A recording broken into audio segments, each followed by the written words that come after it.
La historia arranca con Iruma, un chico de 14 años que lleva una vida bastante injusta para alguien de su edad, ya que en lugar de estudiar o pasar tiempo tranquilo, se ve obligado por sus propios padres a trabajar en un barco autanero para mantenerlos. El trabajo es duro y peligroso, pero aún así él se esfuerza al máximo, moviéndose con cuidado entre la carga y tratando de hacer todo bien para no meterse en problemas, incluso concentrándose en evitar que los peces caigan al suelo mientras realizan sus tareas. Todo sigue como un día normal hasta que ocurre algo completamente fuera de lo común, ya que de repente los peces quedan suspendidos en el aire sin ninguna explicación, rompiendo por completo la lógica de lo que estaba pasando. En medio de su confusión, Iruma nota que no estaba solo, y al girarse se encuentra frente a un demonio de gran poder llamado Sullivan, quien actúa con total tranquilidad. Le coloca un cartel de vendido en el pecho y sin darle tiempo a reaccionar, lo transporta directamente al inframundo, alejándolo de todo lo que conocía hasta ese momento. Ya dentro de ese nuevo mundo, Iruma intenta entender la situación, pero se da cuenta de que ni siquiera puede comunicarse correctamente, por lo que Sullivan utiliza un hechizo para que pueda comprender el idioma de los demonios sin dificultad. En ese momento es cuando le explica que claramente había pasado algo. Lo que ocurrió fue que básicamente sus propios padres vendieron su alma, dejándolo completamente bajo su control, algo que sorprende pero no le resulta del todo imposible para el chico, ya que sabe perfectamente de lo que son capaces. Sin embargo, lo que realmente cambia el rumbo de todo es la actitud de Sullivan, quien en lugar de tratarlo como alguien inferior o como una simple propiedad, lo lleva a su enorme mansión y lo recibe de una manera amable,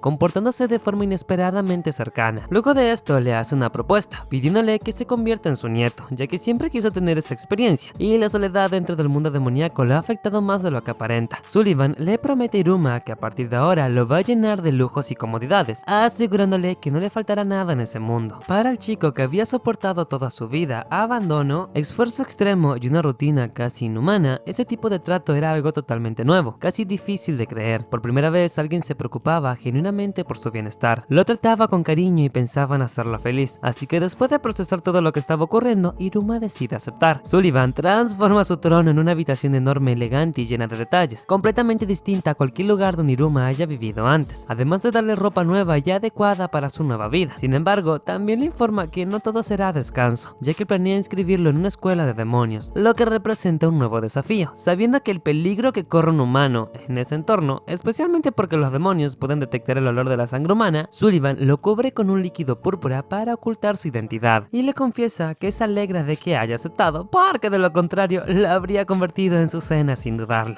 Al día siguiente, Iruma llega a la escuela y se encuentra con una escena completamente caótica, donde los estudiantes demonios vuelan por los aires apresurados para asistir a la ceremonia de inicio. En medio de todo eso, Sullivan aparece como el director del instituto y le da la bienvenida a todos, lo que hace que Iruma entienda rápidamente que su situación es mucho más complicada de lo que imaginaba, anticipando una vida escolar llena de dificultades. Para empeorar las cosas, Sullivan comienza a mostrar imágenes vergonzosas de Iruma frente a todos los alumnos, exponiéndolo. Y cuando llega el momento del discurso de bienvenida, en lugar de permitir que la alumna asignada lo haga, decide obligar a Iruma a subir al escenario y a hablar frente a toda la escuela. Totalmente nervioso y sin saber qué decir, el chico intenta mantenerse firme mientras todos lo observan con dudas, cuestionándose por qué alguien aparentemente tan débil estaba en esa posición. Justo cuando la situación parece salirse de control, un papel aparece de la nada frente a él, y Sullivan, usando telepatía, le indica que simplemente lea lo que estaba escrito en la parte inferior. Lo que Iruma no sabía en ese momento es que el contenido de ese papel no era algo común, sino un hechizo de nivel muy alto que requería una ejecución perfecta, ya que un pequeño error al pronunciarlo habría provocado que su propio cuerpo colapsara y explotara sin remedio. Aún así, guiado por la indicación de Sullivan, lo lee correctamente frente a todos, generando un impacto inmediato entre los estudiantes, quienes comienzan a aplaudir y vitorearlo impresionados por lo que acaban de presenciar, mientras algunos profesores incluso lo felicitan por su valentía al atreverse a algo tan peligroso en su primer día. Sin embargo, no todos reaccionan de forma positiva, ya que el representante estudiantil, Asmodeus Alice, siente que Iruma le robó su momento, por lo que molesto y herido en su orgullo decide retarlo a un duelo para demostrar quién es realmente superior dentro de la academia. Asmodeus, conocido por ser un demonio extremadamente talentoso y especializado en magia de fuego, inicia el combate con total confianza, lanzando una serie continua de ataques intensos que deberían haber acabado acabado con cualquier oponente sin dificultad. A pesar de eso, ninguno logra impactar a Iruma, quien lejos de responder con fuerza, se dedica únicamente a esquivar cada uno de los ataques con una precisión sorprendente durante un largo periodo, desgastando poco a poco a su rival. La razón detrás de esto no es magia ni poder oculto, sino algo mucho más simple. Toda la vida de Iruma estuvo llena de situaciones peligrosas y extremas, lo que le obligó a desarrollar reflejos y una capacidad de evasión fuera de lo común, casi instintiva. Gracias a esa habilidad logra mantenerse a salvo hasta que Asmodeus, completamente agotado y confundido por no poder tocarlo, baja la guardia, momento en el que Iruma aprovecha para usar el propio impulso de su oponente en su contra, desviándolo y lanzándolo con fuerza contra una pared. El enfrentamiento continúa con Asmodeus lanzándose una vez más al ataque, pero justo en el último instante Iruma logra detener su embestida con un movimiento inesperado, aprovechando el impulso de su rival para girarlo y hacerlo caer con fuerza contra el suelo, dejándolo completamente fuera de combate. Tras este golpe, Asmodeus queda en silencio unos segundos hasta que finalmente reacciona. Se levanta y para sorpresa de todos reconoce la superioridad de Iruma. Siguiendo las reglas del mundo demoníaco, donde el derrotado debe servir al vencedor, se arrodilla ante él y declara que a partir de ese momento será su subordinado, cambiando por completo la dinámica entre ambos y dejando a Iruma en una posición que jamás imaginó tener dentro de ese lugar. Al día siguiente, todavía confundido por todo lo ocurrido, es guiado por Asmodeus, quien ahora lo acompaña con total lealtad, ayudándolo a encontrar el aula de los estudiantes nuevos. Allí se lleva a cabo una actividad importante, la invocación de familiares, criaturas mágicas que quedan ligadas a su invocador mediante un vínculo especial. El encargado de supervisar esta práctica es el profesor Kalego, quien desde el inicio muestra una actitud bastante dura con Iruma, considerándolo problemático por lo ocurrido el día anterior, ya advirtiéndole que cualquier error será motivo suficiente para expulsarlo. A pesar de la presión, la clase comienza y uno por uno los estudiantes logran invocar a sus criaturas, destacando a Asmodeus, quien consigue llamar a una enorme serpiente envuelta en fuego, demostrando su gran talento. Cuando llega el turno de Iruma, por un momento piensa que fallar no sería tan malo, ya que eso podría liberarlo de seguir en ese mundo tan extraño, pero decide intentarlo de todas formas. Sin embargo, el resultado no es el esperado, ya que en lugar de invocar una bestia mágica como los demás, termina trayendo accidentalmente a un demonio. El resultado de la invocación termina siendo algo totalmente inesperado, ya que Kalego, el propio profesor, queda ligado como familiar de Iruma, algo que rompe por completo las reglas normales y deja a todos los estudiantes por completo en shock. A partir de ese momento, la reputación del protagonista dentro de la academia crece de forma descontrolada, ya que nadie puede entender cómo alguien aparentemente tan débil logró someter a un demonio de ese nivel. Debido al absurdo de la situación, Kalego e Iruma deciden ir directamente a ver a Sullivan para encontrar una forma de romper el contrato, pero al explicarle lo que ocurrió, él les advierte con total calma que intentar deshacer ese vínculo podría costarle simplemente la vida a ambos, por lo que no tienen más opción que cumplir con sus roles durante un año completo hasta que el contrato expire. Esta respuesta deja a Kalego completamente devastado, incapaz de aceptar su nueva posición, mientras Iruma simplemente intenta procesar todo lo que estaba pasando. Más tarde, tratando de seguir con normalidad, Iruma decide ir a la biblioteca acompañado por Asmodeus para buscar un libro, pero el trayecto se vuelve incómodo rápidamente, ya que Alice despeja el camino apartando a otros estudiantes con total de que nadie molesta a su amo, lo que provoca que Iruma se sienta cada vez más observado y fuera de lugar por la tensión excesiva que estaba generando. Al llegar a la entrada se cruza con Clara, una chica bastante peculiar que es vista como una molestia por el resto, quien intenta acercarse a Iruma con entusiasmo para hablarle, pero antes de que la situación avance, un profesor aparece de repente y les pide que se encarguen de ella, dejando claro que su comportamiento suele ser problemático y que nadie más quiere lidiar con ella. En el patio de la academia, Clara se acerca a ellos insistentemente, pidiéndoles que jueguen con ella porque según cuenta es tan torpe socialmente que nunca ha logrado tener amigos de verdad. Asmodeus, incómodo por la situación, propone irse de inmediato para evitar problemas, pero cuando Clara empieza a suplicar con desesperación, sus palabras terminan afectando a Iruma, quien no puede ignorarla y decide aceptar su propuesta, con la intención de incluir también a Asmodeus. Clara intenta convencerlo de unirse, pero él rechaza la idea de una forma exagerada, dejando claro que no le interesa en lo más mínimo, hasta que Iruma interviene y logra persuadirlo para que se quede. Así, los tres terminan pasando varias horas corriendo y jugando por el jardín, comportándose de manera despreocupada, hasta que el cansancio finalmente alcanza a Iruma y Asmodeus, quienes ya no pueden seguirle el ritmo. En ese momento, Clara saca provecho de su habilidad especial metiendo la mano en su bolsillo y sacando bebidas y comida ligera para Iruma, explicándole que puede invocar cualquier objeto que haya visto antes. Mientras descansan, aparecen tres estudiantes mayores que se acercan directamente a ella para pedirle cosas como si fuera algo habitual, y Clara simplemente les entrega lo que quieren sin cuestionarlos. Una vez que se marchan, Iruma le pregunta si esas personas son sus amigos, pero Clara responde con total sinceridad que aunque suelen pasar tiempo con ella, en realidad solamente la usan como una especie de tienda viviente. Aún así, le dice a Iruma que él es el primero que realmente jugó con ella sin ningún interés oculto, y expresa su deseo de volver a jugar juntos. Iruma le deja claro a Clara que no necesita ofrecer cosas para que quieran estar con ellos, porque ya son amigos de verdad, algo que la descoloca al principio pero que poco a poco empieza a entender. Esa simple afirmación cambia por completo su forma de ver la situación, haciendo que deje de permitir que otros se aprovechen de su habilidad y marcando un antes y un después en su comportamiento. A partir de ese momento, Clara comienza a actuar con más seguridad, alejándose de quienes solamente lo utilizaban y valoraban de verdad el vínculo que tiene con Iruma y Asmodeus. Los tres continúan pasando tiempo juntos, donde ella ya no siente que debe dar algo a cambio para ser aceptada. Con el paso de los días, la relación se vuelve cada vez más cercana, tanto que Clara empieza a ir directamente a la casa de Iruma, algo que llena de orgullo a Sullivan, quien interpreta la situación como una clara señal de que su nieto finalmente estaba haciendo amigos, aunque para Iruma todo sigue siendo extraño, ya que nunca en su vida había tenido una conexión así con otras personas. Más adelante, durante una visita a la cafetería de la escuela, Iruma, Clara y Asmodeus intentan decidir qué comer, enfrentándose a una gran variedad de opciones, aunque limitadas por su bajo rango dentro de la academia. A pesar de que la comida del inframundo tiene un aspecto poco atractivo, su sabor resulta ser sorprendentemente bueno, por lo que terminan eligiendo varios platos. Sin embargo, la situación se descontrola cuando, como parte de una broma de otros estudiantes, a Iruma le sirven una cantidad exagerada de comida, llegando a recibir decenas de platos de golpe. Lejos de molestarse, él aprovecha la oportunidad como nunca antes en su vida, ya que jamás había tenido tanta comida, y comienza a comer sin parar junto a sus compañeros, pidiendo incluso más mientras avanzan. La escena escala hasta el punto de que el chef, completamente agotado, termina colapsando. Después de ese desayuno, Iruma y Asmodeus notan que Clara vuelve a estar en problemas, esta vez con el encargado del kiosco escolar, ya que había estado imitando y replicando sus productos con su habilidad, lo que provoca un gran alboroto en el lugar. La situación escala rápidamente hasta que aparece Kalego para averiguar qué estaba pasando, y en cuanto Iruma lo ve, no puede evitar ponerse tenso al recordar que ese profesor ahora estaba ligado a él como su familiar.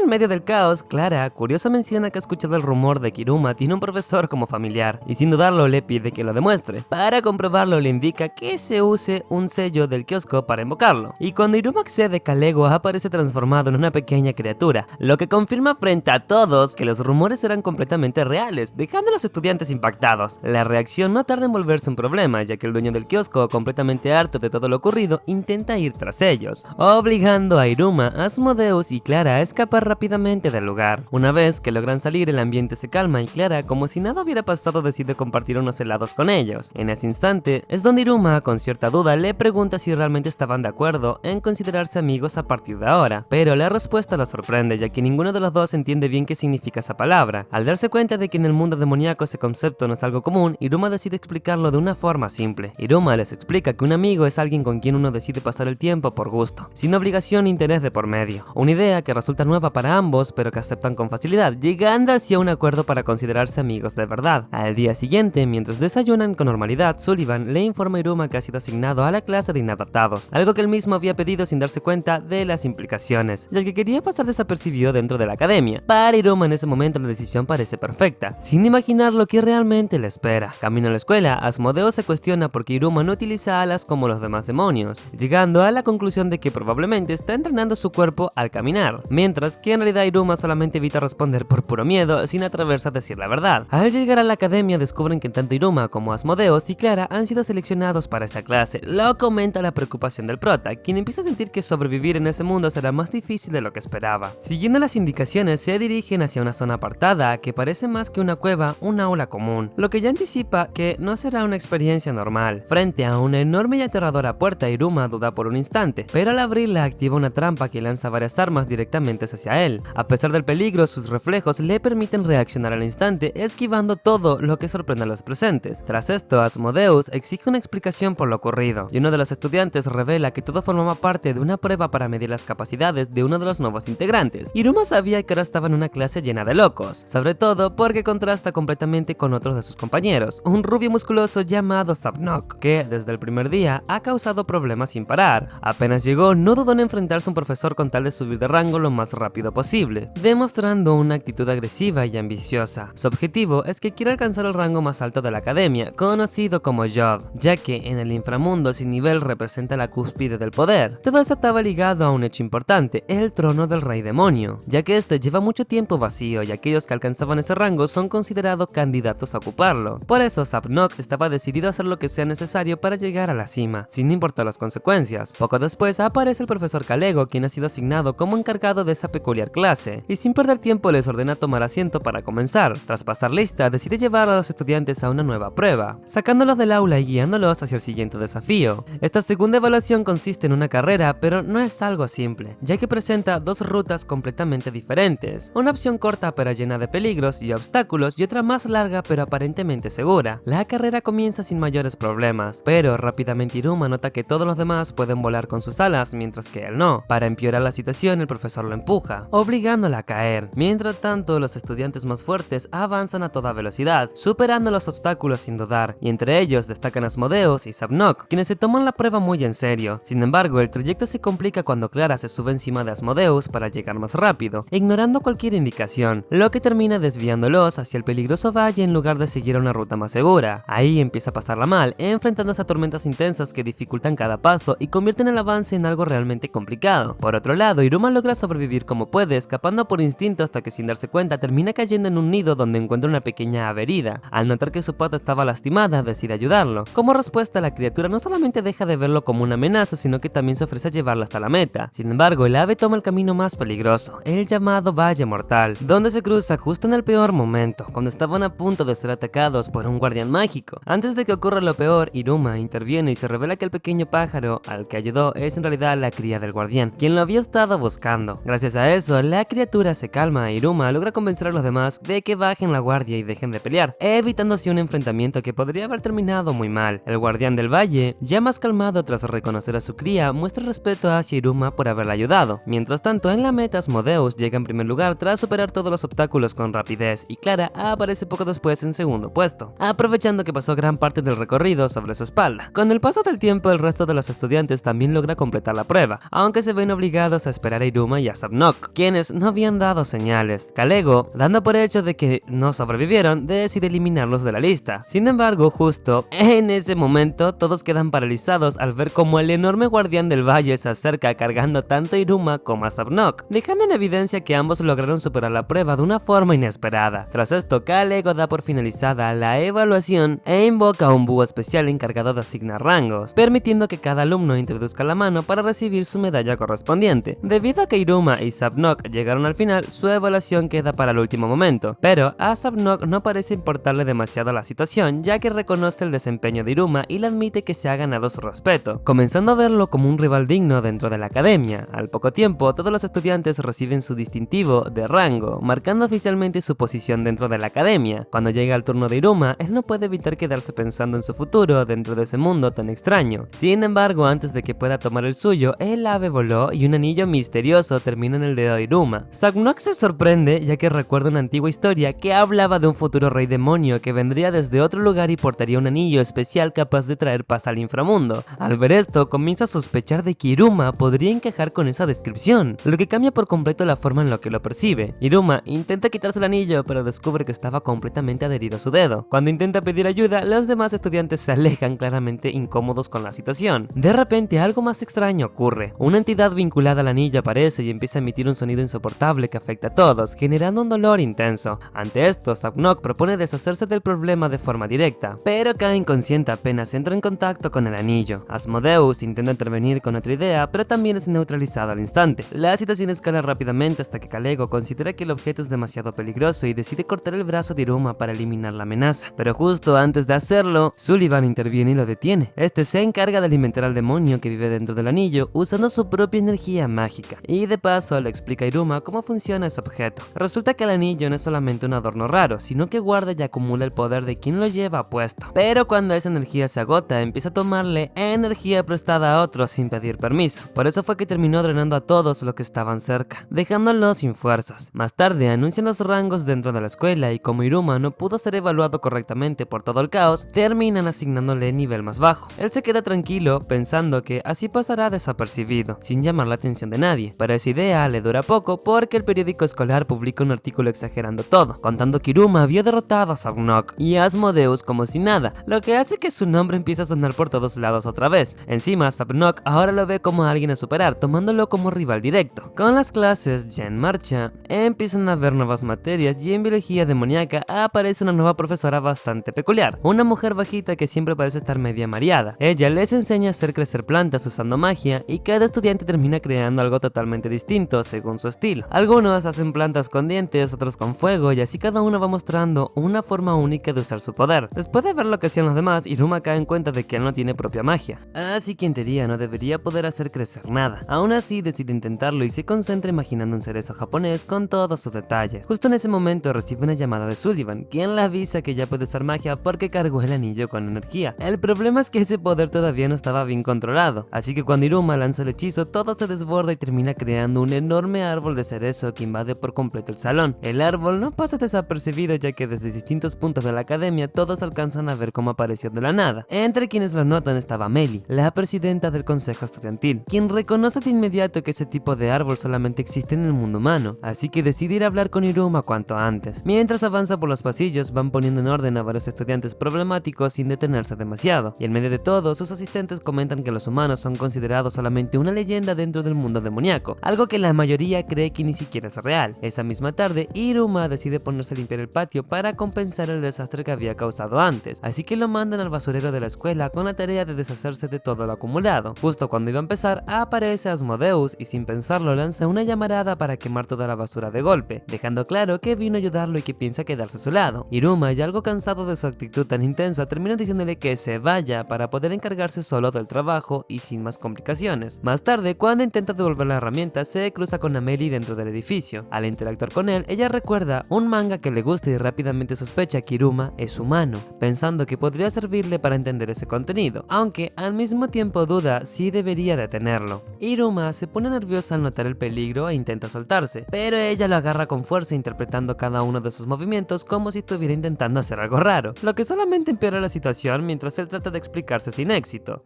En medio del momento, el manga que llevaba la presidenta termina cayéndose desde su uniforme, y en cuanto Iruma lo ve, lo reconoce al instante, ya que él mismo había participado en su creación tiempos atrás. Amelie se queda bastante sorprendida por la forma en la que el chico identifica la historia sin dudar, y en lugar de entregarlo a las autoridades demoníacas donde trabaja su propio padre, decide llevárselo a su habitación dentro de la escuela. Allí prepara todo con calma y le pone a leer el manga completo, disfrutando cada parte. Cuando terminan, ella guarda su número del teléfono y le deja claro que debe estar atento a sus llamadas, dejando de ver cómo piensa seguir recurriendo a él. Al final, Amelie opta por no exponerlo y prefiere aprovechar la situación para que lea todos los tomos que tenga a su alcance. Al día siguiente, Ópera, el mayordomo, se acerca a Iruma con una pregunta bastante directa sobre si le gustaría regresar al mundo humano. Al principio la idea le parece buena, pero mientras lo piensa mejor empieza a comparar cómo era su vida antes con todo lo que estaba viviendo ahora en el inframundo, y esa duda comienza a crecer dentro de él. Ya no lo ve tan claro como antes. Entonces Ópera le explica que si realmente quiere volver, primero tendría que graduarse alcanzando un rango alto dentro de la escuela, algo que no suena nada fácil considerando que Iruma es un humano y no posee habilidades mágicas como los demás, lo que hace que ese objetivo parezca bastante complicado de lograr. Mientras estaban almorzando, Amelie le mandó un mensaje a Iruma diciéndole que quería verlo otra vez. En realidad al principio había pensado en escribir algo más romántico, pero le dio vergüenza y terminó enviando algo mucho más simple. Entonces Iruma les comenta a sus amigos que tenía que ir su momento, y aunque ellos intentan acompañarlo, él insiste en que debe ir solo. Eso deja bastante confundido a Asmodeus y a Clara, ya que desde hace varios días él viene desapareciendo de la misma forma sin dar muchas explicaciones, así que con curiosidad deciden seguirlo usando una especie de plan improvisado, escondiéndose y vigilándolo, hasta que descubren que se estaba reuniendo con la presidenta del consejo estudiantil. Al ver eso sacan sus propias conclusiones, bastante exageradas, pensando que Iruma intenta acercarse a ella para manipularla y así tomar control del consejo, e incluso dominar toda la escuela. Por otro lado, mientras Iruma le leía el manga a Amelie, llegan a una parte donde se habla sobre los sueños y aspiraciones. A partir de eso, él le pregunta cuál es el suyo y ella responde con bastante seguridad que siente mucho orgullo de ser una demonio, y que su meta es lograr que todos los demás también puedan sentirse así. Mientras siga siendo presidenta, quiere ayudar a que cada estudiante desarrolle su talento al máximo y más adelante, cuando se gradúe, planea colaborar con su padre dentro de la política demoníaca. Después de contar eso, Amelie le devuelve la pregunta a Iruma, pero él le responde de una forma mucho más simple, diciéndole que por ahora le basta con poder pasar tiempo tranquilo y divertirse junto a sus amigos. Amelie le plantea al prota que si no tiene un objetivo claro, entonces debería empezar a reconstruir uno por su cuenta. A partir de eso, le sugiere que se proponga subir al rango 2, ya que ese avance podría asegurarle a entender lo que realmente quiere para su futuro. La charla iba tomando forma, pero se corta de golpe cuando Clara interrumpe todo sin cuidado y termina destrozando la entrada de la oficina, mientras Asmodeus intenta frenarla sin éxito. Todo eso porque ella no soporta verlo pasar tanto tiempo con Amelie, y llevada por los celos decide llevárselo a la fuerza. Antes de que se lo lleve, Amelie le deja claro al prota que espera que pronto alcance su mismo nivel, marcándole un nuevo estándar al que aspirar. Al día siguiente, Clara sigue dándole vueltas al tema y le pide ayuda a Asmodeus para saber cómo recuperar la atención del prota. Él sin muchas vueltas le dice que la solución es seducirlo, ya que así podría volver a tenerlo cerca como antes. Clara se toma ese consejo en serio y decide meterse en una materia opcional enfocada en técnicas de seducción. Ahí conoce a su profesora, una mujer bastante particular que tiene la habilidad de medir qué tan atractivas son sus alumnas, según el nivel que detecten cada una. Les asigna distintos libros para que aprendan y mejoran su forma de actuar, pero la profesora se da cuenta de que Clara solamente tiene un 2%. Y sí, obvio que con ese 2% ya se imaginarán cómo le fue conquistando al prota. Hasta terminó besando a un profesor por error. Al día siguiente, ya dentro del salón, Iruma se acerca a Asmodeus y le cuenta que quiere empezar a subir de rango, motivado por lo que habló con Amelie y por esa idea de crecer poco a poco dentro del mundo demoníaco. A Asmodeus le brillan los ojos al escuchar eso, y llevándose por la emoción le propone algo mucho más grande, que apunte directo a la cima y termine convirtiéndose en el próximo rey demonio. Iruma, con los pies en la tierra, le aclara que no estaba pensando en algo tan exagerado, que su meta por ahora es mucho más simple y se centra en avanzar un poco más sin llamar demasiada la atención. Aún así, Asmodeus interpreta esas palabras como si escondieran una ambición más profunda, casi como si Iruma estuviera viendo más allá de lo evidente, así que decide seguir apoyándolo sin cuestionarle nada. Un rato después, ambos llegan a una zona de entrenamiento donde Asmodeus le explica que la mejor forma de subir de rango es sacar buenos resultados en el examen de promoción que se viene. Le cuenta que esa prueba va a medir sus habilidades en combate usando una especie de bola mágica que funciona como proyectil, y le deja claro que el objetivo principal es esquivarla para no ser eliminado. Cuando empieza la práctica, Iruma se da cuenta de que básicamente se trata de un juego parecido al quemado, pero llevado a un nivel mucho más peligroso. En ese momento se suman otros estudiantes, incluyendo Sabnok, y la intensidad sube al instante. Uno parte la pelota en pleno aire y otros dos desvían usando defensas mágicas, y todo se vuelve un caos de ataques y contraataques. Viendo ese nivel, Iruma entiende enseguida que estaban en clara desventaja, ya que no tienen poderes propios para protegerse. Iruma decide que no puede quedarse atrás y opta por entrenar lo más rápido posible, así que va directo a pedirle ayuda a su abuelo. Como era de esperarse, este acepta sin dudarlo y se lo lleva a practicar a la mansión. Una vez ahí, empieza a enseñarle cómo lanzar con más fuerza y precisión, aprovechando el poder del anillo mágico que llevaba puesto. Gracias a eso, Iruma logra liberar una especie de energía concentrada que toma forma de dragón y dispara la pelota a una distancia absurda, perdiéndose completamente en el horizonte. Aún así, él mismo siente que usar ese tipo de poder no es justo, como si estuviera haciendo trampa en lugar de mejorar por su propio esfuerzo. Entonces, buscando una alternativa más equilibrada, su abuelo decide reforzarle físicamente las manos para que pueda soportar mejor los impactos, dejándole claro que ahora debe enfocarse en aprender a lanzar correctamente por su cuenta. A partir de ahí, su entrenamiento se vuelve mucho más intenso, especialmente porque Ópera, el sirviente de la mansión, toma el control de la práctica y no le da ni un segundo de descanso. Se la pasa lanzándole pelotas sin parar, una tras otra, obligándolo a reaccionar constantemente. El problema es que Iruma no logra atraparlas, ya que su instinto siempre ha sido esquivar cualquier cosa que venga hacia él en lugar de enfrentarlo. Por eso empieza una rutina mucho más dura, donde entrena todos los días, corriendo, haciendo ejercicios físicos y tratando de mejorar su resistencia. Todo con la idea de superar el examen que se acerca. En los últimos días se suman Clara y Asmodeus para apoyarlo, y gracias a esa combinación de esfuerzo constante y ayuda, finalmente consiguen atrapar una pelota sin fallar. Con ese pequeño pero importante logro decide tomarse un respiro antes de enfrentar la prueba de ascenso, que ya estaba a punto de comenzar. Cuando llega el día del examen, todos los compañeros del prota se reúnen en el campo de entrenamiento, listos para la prueba. El profesor les explica las reglas del juego, que básicamente es una versión de los quemados, y les indica que serán divididos en dos equipos. Luego de eso, les entrega a cada uno un brazalete para identificarlos, y así es como Iruma termina en el equipo amarillo, mientras que Asmodeus queda en el rojo. Esto deja a este último bastante inquieto, ya que pasa todo el tiempo pensando en alguna forma de ayudar a su amigo desde el lado contrario sin romper las reglas. El juego comienza y el caos no tarda en aparecer, con varios estudiantes quedando eliminados por errores bastante absurdos, como uno que le pasa la pelota a un rival solamente para intentar acercarse a ella y termina fuera por cruzar el campo. Clara, por su parte, usa su habilidad para sacar múltiples balones de la nada y confundir a todos, lo que provoca que la pelota real quede perdida entre tantas copias. En medio de todo eso, Iruma logra una oportunidad para lanzar, pero se da cuenta en ese instante de que nunca practicó esa parte, ya que Ópera solamente lo entrenó para atrapar. Antes de que la situación empeore, Sabnok interviene para cubrirlo y toma la iniciativa atacando a Asmodeus, quien seguía distraído pensando en cómo ayudar a Iruma. Aún así, el ataque no resulta como esperaba porque Asmodeus reacciona a tiempo, detiene el balón con buenos reflejos y lo devuelve, logrando eliminarlo. Después de que la partida avanza y casi todos quedan fuera, llega un punto en el que solamente quedan en el campo Iruma y Asmodeus. A este último, tras pensarlo durante un buen rato, considera la idea de dejarle el balón a su amigo para que lo elimine fácilmente y así asegure su victoria. Sin embargo, cuando observa con atención la expresión concentrada del prota, entiende que esa no es la forma correcta correcta de ayudarlo. Recuerda todo el esfuerzo que hizo para llegar hasta ahí, cada entrenamiento y cada intento fallido, y se da cuenta de que lo mejor que puede hacer es enfrentarlo en serio. Por eso cambia completamente su decisión y opta por darlo todo en ese momento, lanzando un balón con toda su fuerza directo hacia Iruma. Al venir ese ataque tan potente, Iruma siente el miedo subirle de golpe, pero en lugar de retroceder como haría normalmente, recuerda lo que practicó con Ópera y decide avanzar un paso en el momento justo. Con ese movimiento logra interceptar la pelota, desviar su trayectoria y devolverla con la misma intensidad con la que fue lanzada. El impacto termina rozando a Asmodeus en el hombro, lo suficientemente como para dejarlo fuera del juego. Con eso, el equipo de Iruma se lleva la victoria. Lejos de molestarse, Asmodeus se siente satisfecho al ver que su amigo logró superarse de verdad. Tras el partido, Kalego evalúa lo ocurrido y decide ascender a Iruma al rango 2, reconociendo su desempeño en la prueba, algo que lo deja bastante contento al saber que todo su esfuerzo finalmente dio resultado. Tras su victoria, muchos llegan incluso a pensar que Iruma podría convertirse en el futuro rey demonio. En medio de todo eso, Amelie se acerca para felicitarlo por lo que logró, destacando como poco a poco estaban cambiando y creciendo por su cuenta. Iruma, algo sorprendido por sus propias acciones, reconoce que nunca antes había tenido un objetivo propio, pero que esta vez se siente satisfecho por haber alcanzado algo que realmente decidió por sí mismo. Esa misma noche, ya de regreso en casa, comparte la noticia con entusiasmo y Ópera se muestra bastante conforme con su progreso. Más tarde, mientras descansa en su habitación, su mente no deja de darle vueltas por todo lo ocurrido. Entre sus pensamientos empieza a cuestionarse si de verdad podría llegar a convertirse en el rey demonio algún día, aunque esa idea también viene acompañada por una preocupación constante, ya que sabe que su secreto de que es un humano no podrá permanecer oculto para siempre. La clase de invocación de familiares arranca con la llegada de un nuevo profesor, Bars Robin, un tipo bastante relajado, despistado y lleno de energía que conecta al instante con Clara por los parecidos que son. Durante la lección les explica que deben fortalecer el vínculo con sus criaturas, así que les pide a todos que la invoquen para realizar distintas actividades juntos. Uno a uno los alumnos llaman a sus bestias y no tardan en compararlas entre ellos, presumiendo cuál es más fuerte o más imponente. Cuando le toca a Clara, queda en evidencia que su caso es bastante raro, ya que en vez de controlar a su familiar, parece que es la criatura quien la tiene completamente dominada. Sin embargo, la situación se pone más incómoda cuando Iruma intenta evitar su turno, aunque no tiene escapatoria y termina invocando a Kalego en su forma ridícula. Esto provoca la risa de todos, pero cuando intenta cancelar la invocación, el profesor lo detiene, ya que hacerlo implicaría reprobar la materia y además romper una norma que para colmo fue escrita por el propio Kalego. Sin otra opción, ambos quedan obligados a colaborar, pese a lo humillante que resulta para el profesor, y con el paso del tiempo, esa extraña relación entre amo y familiar empiezan a mejorar poco a poco, logrando que ambos se entiendan mejor dentro de lo incómodo de la situación. Al terminar la clase, el prota se acerca a Kalego para disculparse por haberlo invocado en esa forma tan vergonzosa, pero el profesor no le da importancia y en cambio le hace una pregunta más seria, queriendo saber por qué no lo llamó cuando estaba en peligro frente al guardián. El chico le responde que no quería arriesgarlo, ni a él ni a la criatura. Justo en ese momento aparecen Alice y Sabro, que venían discutiendo mientras comparaban la fuerza de sus propios familiares, llevándolo todo a una competencia absurda. Al ver el desorden, Kalego interviene y deja en claro que la idea de confianza no tiene nada que ver con amistad o compañerismo, sino con control y responsabilidad, ya que esas criaturas pueden volverse peligrosas si no se manejan bien, cambiando por completo el enfoque de la clase. Más tarde, durante el almuerzo, la situación se vuelve más ligera cuando varias chicas se acercan a Alice para halagarlo por su rango, aunque al notar que el prota también tiene uno, empiezan a prestarle atención de forma ininteresada. Todo parecía tranquilo hasta que una alarma suena por toda la escuela, haciendo que varios alumnos se retiren de inmediato. Confundido, el prota pregunta qué estaba pasando, y le explican que es por el inicio de las actividades de los clubes, espacio donde los estudiantes pueden entrenar, mejorar sus habilidades y subir de rango. Tras entender la situación, el protagonista se queda observando cómo el comedor se llena de estudiantes de cursos superiores que entran sin dudar, todos con el objetivo de encontrar a los de primer año y sumarlos a sus grupos. El ambiente se vuelve caótico en cuestión de segundos, con varios intentando convencer o presionar a los nuevos. En medio de ese desorden, Alice decide intervenir y levanta un círculo de fuego a su alrededor, creando una barrera que los mantiene a salvo mientras buscan una forma de avanzar por la escuela sin ser atrapados por nadie. Mientras se abren paso, el prota se queda viendo como varios novatos son prácticamente forzados a unirse a distintos grupos sin tener opción de negarse. Esa escena le llama mucho la atención y lo deja impactado, pero justo en ese momento aparece Amelie, imponiendo orden con su presencia y frenando todo el caos. Gracias a eso, el protagonista descubre que ella en realidad es la presidenta del consejo estudiantil, y después de calmar la situación se le acerca directamente para invitarlo a formar parte del consejo, ya que también lo considera una vatora. Más tarde, ya en clase, Kalego le explica que el periodo para inscribirse en una vatora dura 3 días, recomendándole recorrer varias opciones antes de decidir. Al escuchar eso, Alice no pierde tiempo y le propone ir juntos a explorar distintos grupos. Dentro del grupo torre, el protagonista se cruza con varios conocidos. Uno de ellos se dirige directamente a Iruma, curioso por saber a qué grupo piensa unirse, ya que lo consideran el más fuerte entre ellos. Él intenta responder con calma que todavía no había encontrado uno que le convenza, pero justo en ese momento su anillo empieza a reaccionar por su cuenta. Sin previo aviso, lo arrastra por el pasillo con una fuerza imposible de manejar, como si fuera atraído por algo específico, hasta que termina chocando contra otro demonio que aparece de la nada. Al principio, Iruma se preocupa pensando que el impacto pudo haberlo dejado inconsciente y considera pedir ayuda, pero el chico logra reaccionar por sí solo. Al notar el anillo, le explica que ese objeto estaba siendo atraído por su collar, ya que ambos comparten una energía similar. Luego revela que él mismo creó ese accesorio para poder usar su propia magia y que su idea es fabricar más para ayudar a demonios con poca capacidad mágica como él. Esa forma de pensar deja a Iruma completamente fascinado, viéndolo como alguien increíble. Más tarde, ya en casa, Sullivan se encarga de ajustar el anillo para evitar que vuelva a descontrolarse, y una vez terminado, le pide que repita un hechizo. Iruma duda, recordando lo que había pasado antes y temiendo causar un desastre, pero Sullivan le asegura que esta vez no hay ningún peligro. Sullivan termina de ajustar el anillo y lo deja configurado en 3 niveles de magia, además de añadir un cuarto que solamente puede usarse en situaciones extremas. Luego le aconseja a su nieto que se limite al nivel más bajo para evitar causar problemas innecesarios y moverse con mayor tranquilidad. Mientras tanto, la búsqueda de un grupo continúa, y en medio de todo eso, Amelie le envía un mensaje al protagonista sugiriendo que se acerque al consejo estudiantil, ya que sería una opción mucho más conveniente para él. Sin embargo, el destino vuelve a cruzarlo con Kirio, y todo apunta a que ese será el grupo al que terminará uniéndose. Durante un experimento, Kirio provoca una explosión con uno de sus artefactos, y debido a su débil condición física, el esfuerzo le pasa factura hasta hacerlo sangrar por la boca. Iruma no duda en ayudarlo y al mismo tiempo queda impresionado con la cantidad de herramientas y creaciones que tiene. Kirio, entusiasmado, empieza a mostrarle cada una de sus intervenciones mientras le habla de su proyecto más ambicioso, una máquina capaz de potenciar la magia de los demonios para que no tengan que preocuparse por sus límites. Con la ayuda de Iruma logra ponerla en marcha, y al ver que el experimento avanza, el protagonista queda sorprendido por el talento y la capacidad de su nuevo compañero. Todo eso despierta aún más la curiosidad del prota, así que decide preguntarle directamente a Kirio si aceptaría a alguien que no posee habilidades mágicas. La respuesta llega sin dudar, asegurando que no tendría ningún problema, ya que eso significaría compartir tiempo con alguien en una situación similar a la suya. Esa contestación termina de convencer al protagonista, quien toma la decisión de unirse, y sus amigos, al ver esto, también se animan a seguir el mismo camino. Al día siguiente aparecen junto a Kirio para anunciarle que quieren formar parte de su grupo, lo que impacta tanto que no puede contener la emoción y termina desmayándose, ya que nunca antes alguien había mostrado interés en unirse a su Batora. La escena cambia por completo y ahora el enfoque se traslada al consejo estudiantil, donde Amelia había preparado todo con mucho cuidado para recibir al protagonista, decorando el lugar de forma especial. Sin embargo, él no logra llegar a tiempo por todo lo ocurrido anteriormente. Cuando finalmente aparece, ella, algo alterada, le recrimina el retraso y le explica que el horario de visitas ya había terminado, aunque aún decide invitarlo a tomar té para conversar. Durante la charla se entera de que él ya se había unido a otro Batra, algo que claramente no le agrada, y le exige una explicación, mencionando que incluso le habría permitido entrar al consejo a pesar de no tener una relación cercana. Al final, el protagonista logra aclarar la situación y calmar el ambiente. Tiempo después, Ópera le comenta sobre la fiesta de presentación de los Batra, un evento donde los nuevos miembros se dan a conocer mediante puestos y actividades especiales. Al día siguiente, la clase de los inadaptados amanece con un ambiente cargado de nervios, ya que se acerca el día de la presentación de los Batra, y con él la visita de sus familias. Todos sienten la presión de tener que demostrar algo frente a sus padres, mientras que el protagonista lo vive de forma completamente distinta, ilusionado porque por primera vez alguien irá a verlo en un momento importante dentro de la escuela. En medio de eso, Kalego interviene y les deja claro que si realmente estaban preocupados, deberían enfocarse en prepararse bien para no hacer el ridículo delante de sus familias. Después de eso, les recuerda que quienes planean quedarse a dormir en la escuela deben pedir autorización con anticipación, pero no alcanza a continuar porque una profesora aparece de repente y los llama con urgencia a la oficina del director. Al llegar, se encuentra con todos los docentes reunidos, ya que recibieron un aviso relacionado con Sullivan, quien anunció que se ausentará por un tiempo. Debido a eso, decidió dejar a Kalego como director sustituto durante su ausencia, una responsabilidad que no le cae nada bien, ya que considera que es una carga demasiado grande que no querría asumir. Dentro del laboratorio, el protagonista aprovecha un momento tranquilo para preguntarle a Kirio si alguien de su familia había estado presente en su día especial. La respuesta no es la mejor, ya que Kirio le cuenta que sus padres lo abandonaron hace años por no tener suficiente poder mágico, y que desde entonces es su hermano quien se había encargado de cuidarlo. Al escuchar eso, el prota siente que comparten algo en común, ya que ambos fueron dejados de lado por sus familias, lo que despierta en él el deseo de acercarse más y fortalecer el vínculo con Kirio. Más tarde, al llegar al patio sitio el grupo se encuentra con la realidad de que solamente les asignaron un espacio bastante pequeño para su presentación. Kiryu explica que eso se debe a su bajo rango y que solos quienes tienen una posición más alta pueden acceder a mejores lugares. Esa situación deja en evidencia cómo es visto por los demás, y cuando el protagonista le pregunta qué hizo el año anterior, Kiryu admite que solamente mostró sus artefactos, esperando impresionar, pero en lugar de eso solamente recibió burlas y desprecio. Con la intención de cambiar ese resultado, el prota propone hacer fuegos artificiales, algo completamente desconocido para los demonios, pero que despierta el interés del grupo. Motivados por la idea, deciden intentarlo y se preparan para pasar toda la noche trabajando en su creación. Deciden quedarse a pasar la noche en la escuela para dejar todo listo, y es gracias al manga que leían Iruma y a Meli que el resto logra entender cómo funcionan los fuegos artificiales. Con esa referencia como guía, comienzan a trabajar en los preparativos, y en medio del proceso se revela cómo Kiryu, a pesar de su débil condición física, logra resistir tantas explosiones. La clave estaba en la habilidad de su familia, que le permite generar una barrera invisible capaz de protegerlo de cualquier impacto. Con ese recurso, avanzan sin detenerse hasta conseguir crear el primer fuego artificial funcional, dejando su presentación casi completa, ya que solamente falta desarrollar uno mucho más grande para el día del festival. Cuando todo parece listo y estaban por irse a descansar, Clara propone una guerra de almohadas. Lo que empieza como un simple juego termina extendiéndose hasta que todos quedan completamente agotados. Sin embargo, al final de la noche, Kiryu recibe un llamado de su hermano, quien resulta ser el mismo demonio rubio que apareció en la reunión de los 13. Él fue quien filtró la información sobre el viaje ilegal de Sullivan, y ahora, junto a Kiryu, planean tomar el control de la escuela, ya que sí, no son nada buenos. Al día siguiente, el grupo se reúne en el comedor, y ahí reciben información clave sobre la feria de los Batra, que se desarrollará durante 3 jornadas, siendo la del medio la más importante. También descubren que el mejor grupo del evento obtendrá una recompensa bastante grande, ya que su capitán ascenderá 2 rangos y el resto de los integrantes subirá 1. Esa noticia cambia por completo el ánimo de todos, despertando aún más ganas de esforzarse y dar lo mejor en sus presentaciones. Después de comer se dirigen a su puesto, donde finalmente logran completar el lanzador de fuegos artificiales. Mientras trabajan, algunos estudiantes se acercan solamente para burlarse, convencidos de que el grupo de artefactos no será capaz de lograr nada destacable. Aún así, el protagonista y Alice no se dejan afectar y siguen motivados, seguros de que pronto sorprenderán a todos. En medio de eso, el protagonista se da cuenta de que Kiryu no estaba con ellos y empieza a preguntarse dónde se pudo haber metido, hasta que Alice le recuerda que había mencionado que debía encargarse de algo personal. Mientras tanto, Kiryu se dirige en secreto hacia un ático, ya que planea usar ese lugar como punto clave para destruir la escuela durante las festividades. Allí revela su arma oculta, dejando claro que su intención es provocar algo tan grande que podría acabar con todos. En medio de ese momento, el protagonista aparece de repente detrás de él, sin que Kiryu lo esperara, y le pregunta qué es lo que estaba siendo escondido en este sitio. Sorprendido por la situación, Kiryu intenta entender cómo logró encontrarlo, y el protagonista le explica que su anillo lo guió directamente hasta ese lugar, algo que ya había ocurrido antes. Para disimular, Kiryu le dice que ese ático es su base personal y decide dejarlo pasar, mostrándole el lugar como si no hubiera nada extraño. Le cuenta que ese espacio solía ser usado por demonios para experimentar con artefactos ocultos, pero cuando el protagonista intenta profundizar en eso, Kiryu cambia el enfoque y abre una ventana, diciendo que solamente estaba disfrutando del paisaje, aprovechando ese momento para mencionar su idea de crear un mundo donde el poder mágico no lo sea todo, algo que logra captar la atención del prota, quien queda fascinado al escuchar esas palabras. Viendo su reacción, Kiryu continúa hablando y le expresa lo mucho que valora haberlo conocido, resaltando que es completamente distinto a los demás, ya que no se parece a los estudiantes que había visto hasta ahora. El prota se deja llevar por lo que dice Kiryu y, completamente feliz por sus palabras, termina tomando su mano de una forma que representa sellar esa conexión entre ambos. Un poco delicadito de su parte, ¿no? Con el festival cada vez más cerca, ya solamente queda un día para la gran exposición, así que todos los estudiantes comienzan a organizar sus cosas y prepararse para pasar tiempo dentro de la escuela. El grupo de Iruma tiene claro su objetivo: quiere llevarse el premio principal, que incluye un artefacto valioso y varias insignias capaces de aumentar el rango de líder y de todos los miembros. De vuelta en la zona donde cada batra ajusta los últimos detalles, los integrantes de la clase de inadaptados conversan sobre sus presentaciones y lo que esperan lograr. Uno de ellos incluso consigue cumplir parte de su sueño al interpretar el papel de rey demonio en una obra, algo que los demás consideran que le queda perfecto. Mientras tanto, otros grupos preparan actividades de todo tipo, desde juegos y hechizos hasta propuestas más llamativas. En medio de esos preparativos, Clara enciende la mecha del cañón que lanzará los fuegos artificiales, pero todo se detiene cuando descubren que la pólvora había desaparecido. Ellos no lo saben de que Kiryu fue quien la tomó para avanzar con sus propios planes ocultos. Por otro lado, Sullivan se encuentra retenido mientras investigado, lo que lo obliga a permanecer en una sala sin poder intervenir sobre lo que ocurre en la escuela. Para pasar el tiempo se distrae jugando ajedrez. Al mismo tiempo se confirma que fue detenido gracias a información proporcionada por Baal, quien busca mantenerlo alejado el mayor tiempo posible para llevar a cabo sus propios planes. Sin embargo, quien lo retiene empieza a mostrarse preocupado, ya que es consciente de que prolongar esa situación podría considerarse una falta de respeto a alguien de su nivel, lo que lo deja en una posición bastante complicada, mientras continúan con las investigaciones. Mientras tanto, el protagonista recorre toda la escuela intentando encontrar a Kirio, convencido de que fue él quien tomó la pólvora para los fuegos artificiales. En medio de la búsqueda se cruza con Alice, quien tampoco había logrado dar con su paradero a pesar de haber revisado todos los lugares posibles. Esto hace que empiece a considerar la idea de que Kirio haya huido por miedo a que su plan fallara, pero el protagonista no comparte esa visión y sigue confiando en él, creyendo que todo su esfuerzo no fue en vano. Deciden esperar su regreso, dejando que las horas pasen mientras el festival continúa con total naturalidad, lleno de estudiantes disfrutando y presentando sus actividades. Sin embargo, lejos de todo eso, Kirio permanece oculto en su escondite y al darse cuenta de que había llegado el momento se prepara para eliminar a todos. Al caer la noche, Kirio destruye su collar sin dudar. En ese mismo instante, toda la estructura de la escuela comienza a sacudirse y desde lo alto una especie de barrera transparente desciende cubriendo por completo el lugar. Dentro, el protagonista intenta reunirse con sus compañeros, pero termina chocando contra una pared invisible que le corta el paso. Al tocar esa superficie, todos comprueban que habían quedado encerrados dentro de una enorme prisión hecha por barreras que no se pueden ver a simple vista. Al recordar que Kirio ya les había mostrado algo similar antes, el protagonista empieza a sospechar que todo esto viene de él. Con la intención de romper el encierro, Alice ataca con su espada envuelta en llamas, pero la barrera ni siquiera se inmuta. Convencido de lo que estaba pasando, explica que Kirio llevaba tiempo preparando ese momento y que se alejó a propósito para poder ejecutar su plan sin levantar sospechas. El protagonista afirma que sabe dónde encontrarlo y decide ir detrás de él inmediato. Para lograrlo, Alice propone ayudarlo a atravesar el laberinto de barreras, trazando un mapa de la escuela, mientras Clara invoca pequeños soldados de papel que son impulsados con fuego para explorar los caminos. Con esa estrategia en marcha, comienzan a avanzar a toda velocidad en busca de Kirio. Aprovechando la distracción del profesor Bars, se le ocurre una idea para mantenerlo todo bajo control. Decide hacer creer a los estudiantes que lo que sucede es una presentación sorpresa. Pide ayuda a los demás profesores para guiar a todos hasta el centro de la escuela, donde se encuentran los estantes de los distintos Batra. El consejo estudiantil, liderado por Amelie, se encarga de coordinar la situación, mientras los docentes intentan evitar que el caos se desate por completo. Aún en medio del peligro, Amelie no puede evitar pensar en el manga que estaba leyendo y comparar la situación con su manga. Gracias a la organización de los profesores, los estudiantes logran reunirse en la plaza principal, pero pronto descubren que la barrera cubre todo el lugar. La magnitud de su poder es tal que impide cualquier comunicación con el exterior, y solo un demonio de rango alto tendría la capacidad de destruirla. En este caso, el único con esa habilidad es el director Sullivan. Por otro lado, se revela que Kirio tiene una habilidad especial que le permite detectar a todas las personas que se encuentran dentro de sus barreras. Aprovechando esto, comienza a guiar a los estudiantes perdidos hacia la plaza central de manera controlada, mientras él permanece oculto, observando cada movimiento desde su escondite. Su plan sigue siendo destruir toda la escuela una vez que todos estén concentrados en un solo lugar. Mientras coloca las bolas de fuego sobre su artefacto, nota a un alumno corriendo a gran velocidad hacia él, lo que lo sorprende ya que es el protagonista, que logró acercarse a pesar de haber destruido su propio collar, lo que debería impedirle localizarlo con su anillo. La clave es que el protagonista había comprendido que esa magia pertenece a Kirio, así que decide buscarlo directamente en su escondite con la ayuda de Alice y Clara. Logra llegar hasta la base secreta de Kirio y estaba listo para enfrentarlo directamente. Cuando el prota intenta entrar, se encuentra con que la entrada estaba protegida por una barrera, por lo que comienza a golpearla hasta conseguir atravesarla. Frente a él aparece Kirio, quien le explica que ha rodeado toda la escuela con esa misma protección, mientras lo conduce a una habitación interior. Iruma no puede evitar sentirse intimidado al ver el arma que Kirio lleva consigo. Cuando pregunta cuál es su intención, Kirio le responde sin rodeos que planea hacer estallar a todos, dejándolo confundido y cuestionándose por qué querría eliminar a tantas personas. Kirio entonces decide relatarle su historia de infancia. Explica que cuando era pequeño su familia descubrió que poseía muy pocos poderes mágicos y lo considera una venganza, castigándolo enviándolo al jardín de los delincuentes, una especie de escuela correccional para niños abandonados. Allí fue ridiculizado constantemente por otros jóvenes, quienes lo trataban peor que la basura. A pesar de todo, logró hacerse amigo de una joven y le impresionó usando su escudo invisible. Sin embargo, un día un grupo de matones se apoderó de su pendiente mágico y su líder lo lanzó al río. Kirio logró rescatarlo gracias a su escudo, pero agotó por completo su energía y cayó al agua. La chica, horrorizada por la escena, perdió la calma y abandonó el jardín para no volver jamás. Desde aquel día, la vida de Kirio cambió de forma radical, y aunque no podía olvidar realidad la expresión de su amiga, marcada por tristeza-dolor, no era el tipo de sentimiento que lo movía a compasión. Todo lo contrario, disfrutaba viendo el sufrimiento ajeno, un rasgo oscuro que lo había moldeado. Esa inclinación lo llevó a planear usar la pólvora para causar una explosión en la escuela. Ansioso por observar el miedo y la desesperación en los rostros de los estudiantes, consciente de que no podrán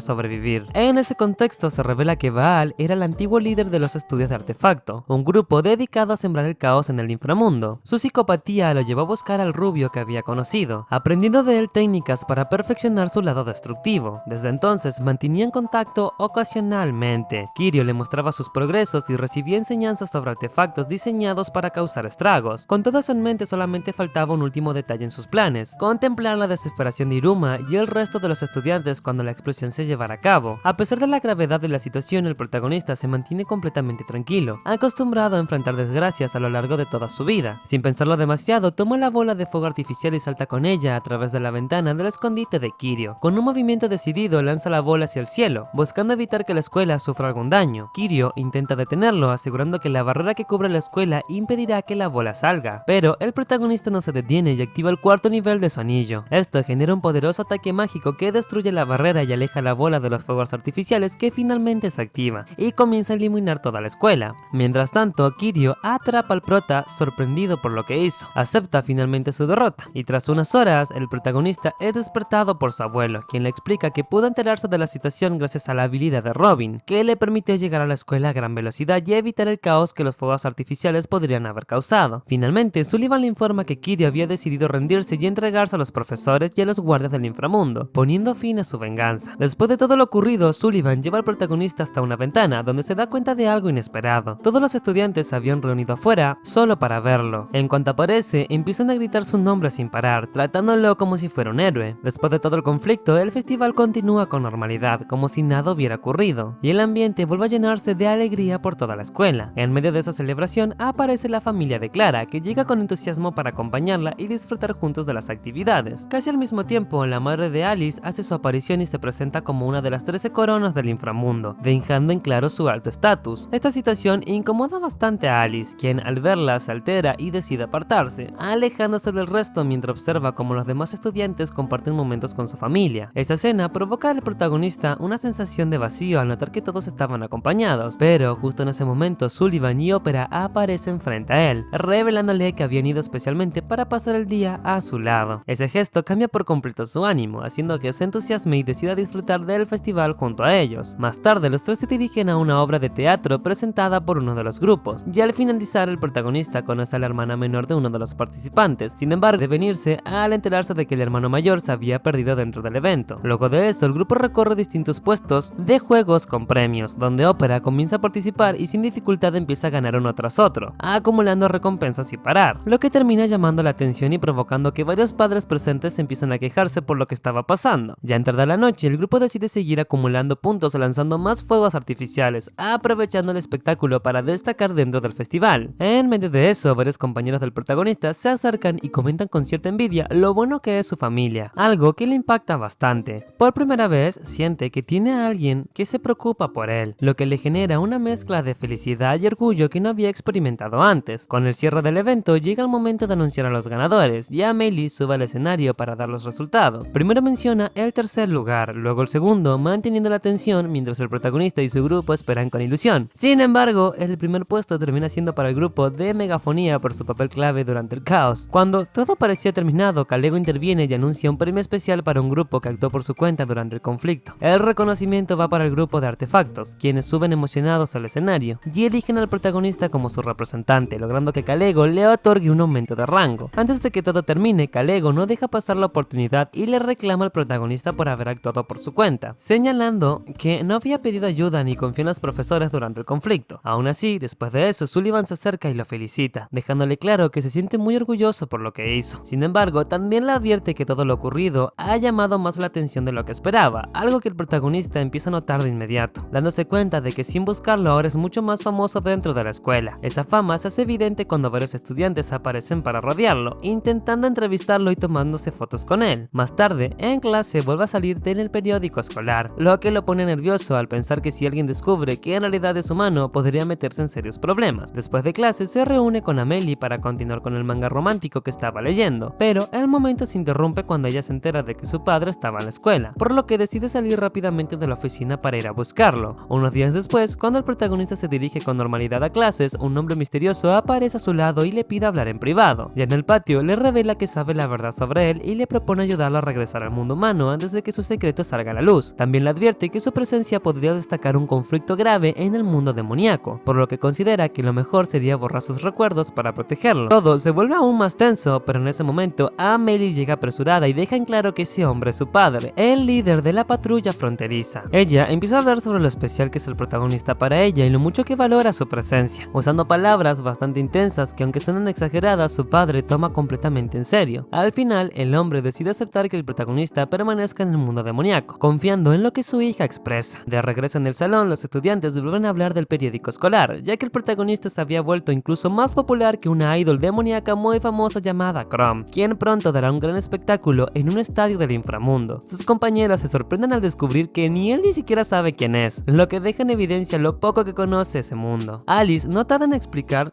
que eso se debe a que Sullivan lo mantuvo demasiado protegido, sin dejarlo salir ni aprender sobre lo que lo rodea. A partir de ahí, comienza a contarle que las idols demoníacas tienen un papel clave, ya que los demonios, con el tiempo, atraviesan un ciclo de maldad que los vuelve más agresivos, y por eso necesitan entrenamiento constante para mantenerse estables. Según él, estos artistas son capaces de aliviar el estrés de cientos de demonios con sus presentaciones. En medio de la charla, el protagonista es llamado con urgencia a la sala de megafonía, lo que hace que Alice y Clara decidan acompañarlo para ver qué estaba pasando. Mientras tanto, la escena cambia y muestra a Cron terminando de grabar un video promocional para su próximo show. Luego se dirige a su camerino, donde se revela la verdad. En realidad es Kerori, una compañera de clases del prota. Allí, lejos del escenario, se la ve bastante avergonzada por el atuendo que lleva y por las poses que tuvo que hacer, mostrando una cara completamente distinta a la que presenta como idol. A pesar de la vergüenza que siente fuera del escenario, Kerori no tiene intención de rendirse, ya que su objetivo es claro: convertirse en una idol demoníaca y llegar a lo más alto. Esta determinación nace de algo que viene desde hace tiempo, y el recuerdo de su pasado lo deja claro. De pequeña, sus calificaciones no destacaban en comparación con las de sus hermanos, pero aún así notaba algo distinto. Todos a su alrededor la miraban constantemente y la trataban con una especial atención. Con el tiempo entendió que su apariencia adorable era su mayor arma, una forma única de influir en los demás, lo que le llevó a descubrir su propio talento dentro de ese mundo. Y en el presente, esa ambición sigue intacta, pero su avance se ve afectado cuando nota que su popularidad como Cron ha sido opacada desde la aparición del protagonista, algo que le genera molestia al sentir que no estaba logrando su meta. Aún así, decide concentrarse y dar lo mejor de sí en su presentación, y tras terminar el espectáculo se da cuenta de que el protagonista estaba entre el público, acompañado por Alice y Clara, quienes consiguen entradas gracias al grupo de megafonía. Luego de eso, el protagonista es elegido para tener un encuentro privado con ella, y en el camerino interactúan con cierta normalidad hasta que él sin querer deja en evidencia que conoce su verdadera identidad. Termina explicando que lo dedujo por la forma en la que oculta sus pulgares, pero la situación empeora cuando admite que envidia su capacidad para pasar desapercibida como Kerori. Ese comentario la irrita al instante, haciendo que pierda la calma y active su magia de hielo. La activación de su magia termina pasándole factura, ya que su cuerpo no lo soporta y cae desmayada, quedando en muy mal estado. En ese momento aparece su manager, claramente preocupada al notar que tiene una fiebre alta. Explica que esto puede deberse a un desborde emocional o incluso al uso excesivo de su poder, lo que hace que el protagonista entiende por qué ocurrió todo por su culpa. Ante esta situación, la manager toma la decisión de cancelar el próximo show, pero Kerori, aún debilitada, se niega a aceptarlo, dejando claro que no puede detenerse ahora si quiere cumplir su sueño de convertirse en la mejor idol. Luego le confiesa al protagonista que proviene de una familia donde nadie sonríe y que ella solía ser igual hasta que su abuela le mostró el mundo de las idols, algo que le hizo cambiar por completo. Su objetivo es lograr que su familia la reconozca y puedan sonreír gracias a ella, pero tras decir eso vuelve a desmayarse, dejando al protagonista decidido a ayudarla de alguna forma. Mientras tanto, Amelie llega al concierto tras recibir una entrada, emocionada por vivir esa experiencia por primera vez. Después de varias horas, Kerori despierta y al notar que el espectáculo ya comenzó, se siente devastada al pensar que falló a sus fans. Sin embargo, desde el exterior se escuchan los ánimos del público, lo que le impulsa a salir y ver qué estaba pasando. Al hacerlo, se encuentra con una escena inesperada. El protagonista, junto a Alice y Clara, se habían disfrazado de idols usando las habilidades de Clara para entretener al público como teloneros. Ese gesto le impacta profundamente, al darse cuenta de que hasta donde es capaz de llegar él para ayudar a los demás. Motivada por eso, decide volver al escenario como Cron, lo que desata la emoción de todos los presentes. Luego les pide que continúen con lo que empezaron y juntos terminan ofreciendo un espectáculo que convierte el concierto en un completo éxito. Después del concierto, la manager le cuenta a Kerori que su familia pasó por el camerino mientras ella estaba inconsciente para preocuparse por su estado. Incluso su madre le dejó un mensaje pidiéndole que se cuidara, algo que le emociona bastante, ya que siente que poco a poco estaba logrando que su familia la reconozca. Mientras tanto, el protagonista se le acerca para pedirle un autógrafo y ella acepta sin dudar, agradecida por todo lo que hizo durante el show. Sin embargo, la sorpresa llega cuando se revela que él apareció en la portada del periódico escolar con su disfraz de idol, lo que deja a Kerori aún más impactada por todo lo ocurrido. Más tarde, el protagonista despierta de buen humor en su casa y comparte un momento tranquilo con su abuelo antes de dirigirse a la escuela junto con Alice y Clara. En el camino, Clara provoca a Alice y lo reta a una carrera, lo que termina en una competencia a toda velocidad entre ambos. Luego de eso, todo vuelve a la normalidad con las clases, donde el protagonista pasa el día sin problemas. Más tarde se dirige a la oficina de Amelie para continuar leyendo el manga romántico que llevan juntos, y ella se emociona al ver que el protagonista de la historia esconde un secreto importante. Eso la hace pensar en el propio prota, recordando la idol que vio en el concierto, lo que despierta en ella la duda de si realmente hay algo que le esté ocultando. El prota regresa a su casa y después de darse una ducha se recuesta en su cama con total tranquilidad. En ese momento comienza a reflexionar y se da cuenta de que ya se había acostumbrado por completo a la vida del inframundo, algo que lo deja pensativo. Al día siguiente, mientras camina hacia la escuela, sigue dándole vueltas a su situación, recordando todo lo que había vivido hasta ahora y cuestionándose si realmente es posible que se quede allí siendo humano. Por otro lado, Alice y Clara notan que no parecen estar de todo bien, por lo que empiezan a preocuparse por él. Clara propone animarlo con comida y ambos deciden ir a la cocina para prepararle algo especial. Sin embargo, una vez allí no logran ponerse de acuerdo ni trabajar juntos, lo que rápidamente se transforma en una discusión entre ambos. Al final, cada uno decide cocinar por su cuenta sin la ayuda del otro, convirtiendo la situación en una especie de competencia donde el protagonista decidirá al día siguiente cuál es el mejor plato. Ya por la noche, Clara se esfuerza al máximo en recrear una receta que combine todo lo que le gusta, pero siente que le falta algo importante. Es entonces cuando su madre aparece y le dice que lo que necesita su comida es amor, lo que lleva a Clara a preparar su platillo con todo su cariño con la intención de entregárselo al prota. Por su parte, Alice demuestra una habilidad culinaria casi perfecta, aunque tiene una clara debilidad cuando se trata de platos con pescado, ya que detesta todo lo relacionado con el mar. Aún así, pasa toda la noche esforzándose al máximo para lograr el mejor platillo. Al día siguiente, el protagonista prueba ambas comidas y para sorpresa de los dos nota que al combinarlas el sabor mejora bastante, lo que lleva a que la competencia termine en un empate. A partir de ahí, los tres continúan con su vida escolar como siempre, y el protagonista se muestra más contento que nunca, disfrutando de la rutina que ha construido en ese mundo. Sin embargo, esa calma se rompe de forma repentina cuando en una mañana aparentemente normal, Sullivan y Opera van a despertarlo y se encuentran con que el protagonista no solamente luce diferente de su apariencia, sino que también actúa de una forma totalmente opuesta a cómo es él, e incluso llega a responderle de mala manera a su abuelo. El prota cambió y eso lo veremos en la segunda temporada.